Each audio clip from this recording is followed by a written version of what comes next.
You're about to watch me read Funny Story by Emily Henry. My expectations for this book are honestly really high, mostly because some of my favorite booktubers have given it 5 out of 5 stars, and I'm like, whoa. And I've read one Emily Henry book, and that was Happy Place, and I liked it. I gave it honorary 4 stars. I wasn't really a fan of the miscommunication trope, but everything else about the book was really well done. I think that Emily Henry's writing is really beautiful and well done, and she just knows her craft, and I really respect that as somebody who is a writer. And so I've heard a lot of good things, a lot of people saying this is one of the better ones, and so I'm like, ooh, this is exciting. So from my understanding, Funny Story is basically about 2 characters whose fiancés decide that they actually don't love their fiancé and they love the other person's fiancé. Very awkward. And so that's how these 2 meet. They, for whatever reason, end up becoming roommates and then like fall in love. And I'm like, it's kind of funny, it's kind of awkward, it sounds really good. I also really respect that this man is wearing yellow Crocs in this picture, and I just really love everything about this cover. I love the lemons.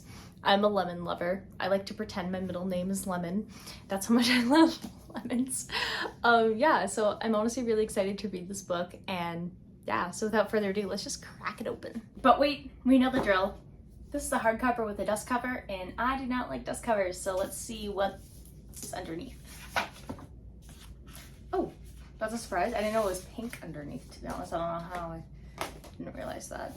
It's kind of like a jump scare. I don't know, because like this one's like blue and there's no like sign of pink, and then this is pink and white. But I think it's really cute. It's very like bubblegum.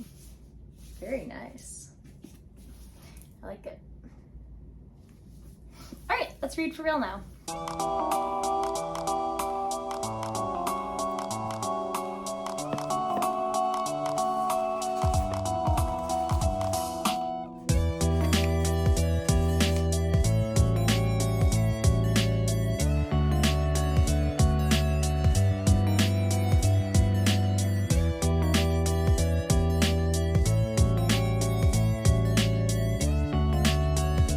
I'm about 100 pages into Funny Story, and here are my thoughts so far. I am loving this book. This book, it's so well written. I love the premise. I love the fake dating aspect. I love just the dynamic of the characters, and I love how different Miles and Daphne are. But like it works, and it's so cute and it's so fun, and I'm just having a really good time. And then I also think it's interesting because their professions, librarian and wine, what are they called? People who, like a wine server, but he's a wine guy. He works at a winery. And it's just really cool. I really love seeing these like different professions in these books. And it's just, Emily Henry's writing really is really good. This is already like 1,000,000 times 25,000 times better than Happy Place. And there's nothing wrong with Happy Place either. Like, it was chill, but this one's giving me giggles. This one's making me warm and fuzzy. I am predicting that this will probably be a 5-star read if it continues at the pace that it is, because it's just so fun. So basically what's happened is our main character Daphne was engaged to Peter, and Miles was engaged to Petra. And then Peter and Petra realize that they're in love with each other, and so they break off their engagements and go to get married. And so Daphne ends up moving in with Miles, and that's where their unlikely friendship starts. And so it's fun because like she has a lot of trouble making friends and interacting with people. She's very socially anxious, and she's pretty much like a closed book, and it has to do a lot with like when she was a kid, her and her mom would move around a lot. So whenever she tried to make a friendship, they would move, and then she wouldn't have that friendship anymore. So she finds it really hard to make friends because of that.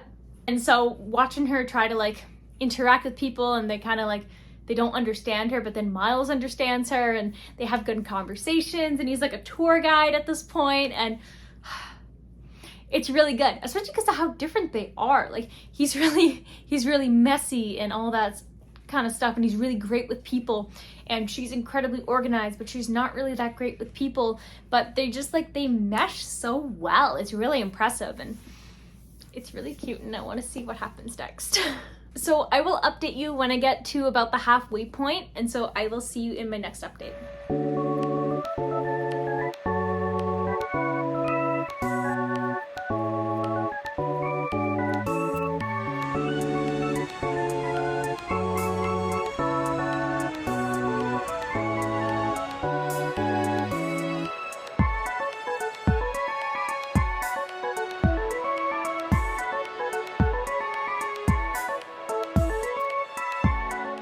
now about halfway through Funny Story, and this book, I'm absolutely loving all of the themes in this book, all of the characters in this book, just everything about this book. Like, the hype is real for this one, definitely. Especially like, what I really like as well is that whole like, don't judge a book by its cover, or like, don't judge someone by their appearance or first impressions or anything like that. Because Miles has a really bad first impression, but it's not him. Like, we learn about who he is. We learn about his relationship with his parents, or lack thereof. We learn about his relationship with his sister and like people around him, and just, he's so good.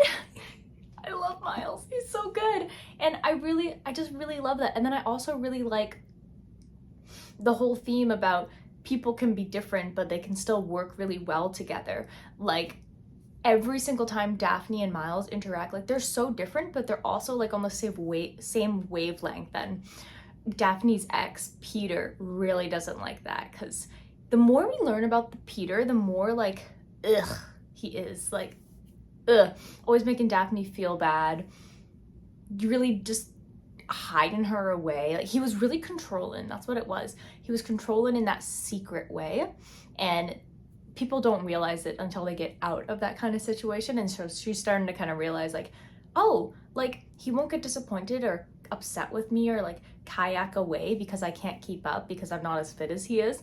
But like, when she and Miles went kayaking, he was like, no, I'll wait around for you, like, we can just chat and stuff. And it's like, oh, it's so good. Like, there's the difference. Like, Peter would force her to do things that she just didn't want to do or wasn't comfortable doing or physically wasn't capable, whereas Miles won't force her, but he encourages her to like step outside of her comfort zone and all of that, but not in like a forceful way. He does it in a respectful way. And Miles. It's also really great to see Daphne evolve as a character, because when she was with Peter, she was trapped in that little bubble. His friends were her friends. Everything she knew or was around was him. And so now that she's away from him, like, the world is so much bigger. She has more opportunities. She's becoming more confident. Like, I'm so proud of Daphne, and I'm so proud of Miles for sharing with Daphne like his backstory, and I'm just having such a great time with this book. So yeah, I'm gonna continue to read, and then I will update you. Ooh, there's like a bit of water on that. I don't know where that came from. So I will update you when I'm a little bit towards the end or when I finish the book. So I will see you then.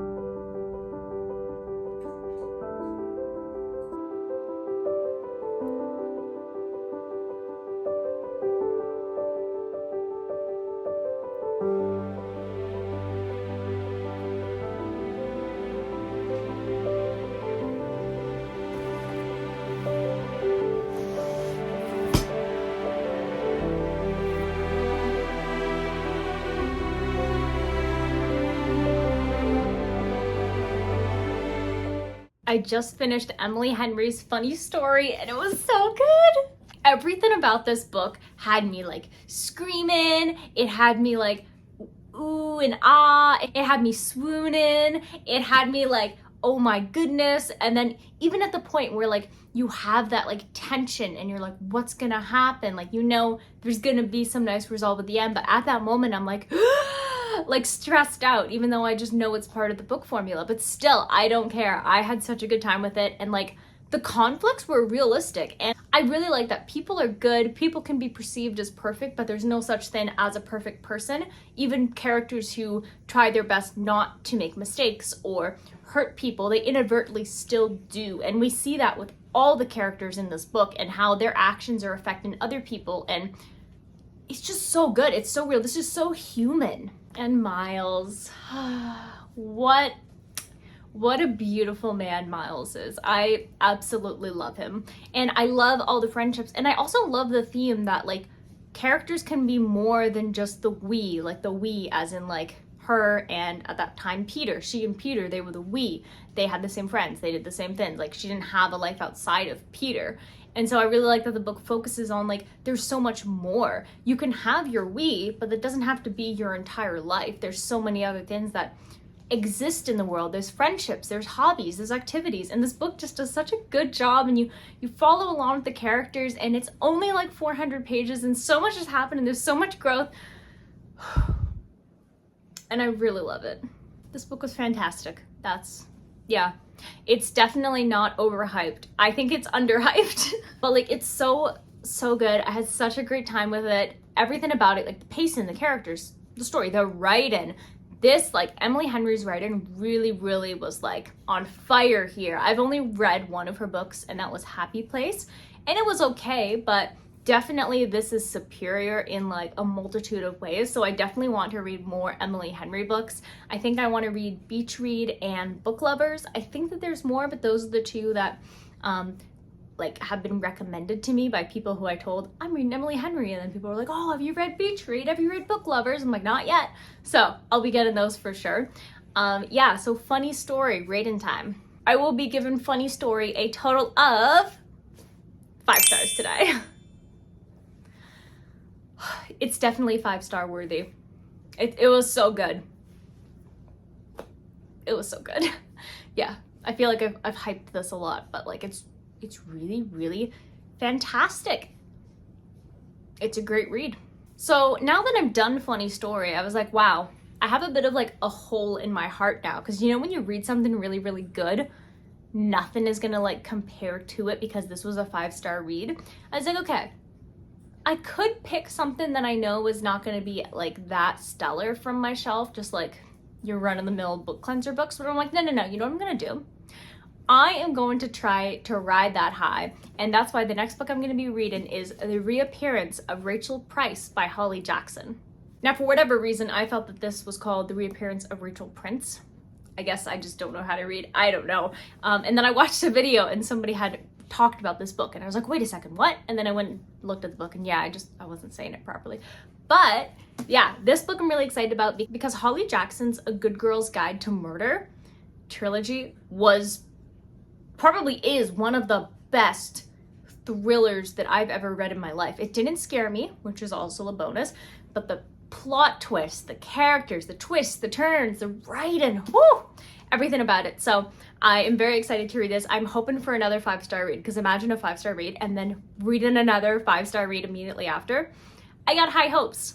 So yeah, if you're interested in watching me read The Reappearance of Rachel Price, Emily Henry books, Brandon Sanderson books, a bunch of other books that just happen to be on my TBR, definitely hit the subscribe button if you haven't already, and turn on the bell notification. That way you get notified anytime a new video comes out.